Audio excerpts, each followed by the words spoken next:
আসসালামু আলাইকুম। আজকে আমরা যাব দোহারের ময়নট ঘাটে ঝাল সিঙ্গারা খাওয়ার জন্য। অনেকে হয়তো কম বেশি নাম শুনেছেন আসিয়া খালার ঝাল সিঙ্গারা। এই সিঙ্গারা নাকি অনেক ঝাল এবং মজাদার, তাই আমরা আজ বের হয়ে গেলাম এই সিঙ্গারার স্বাদ নেওয়ার জন্য। হ্যালো গাইস, আজকে আমরা ঝাল সিঙ্গারা খাইবেন।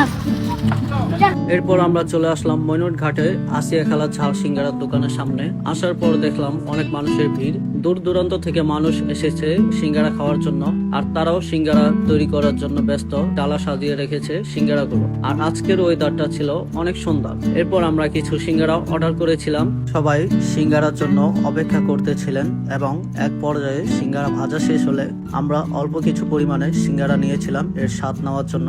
সিঙ্গারাটি অনেক ঝাল এবং মজার ছিল।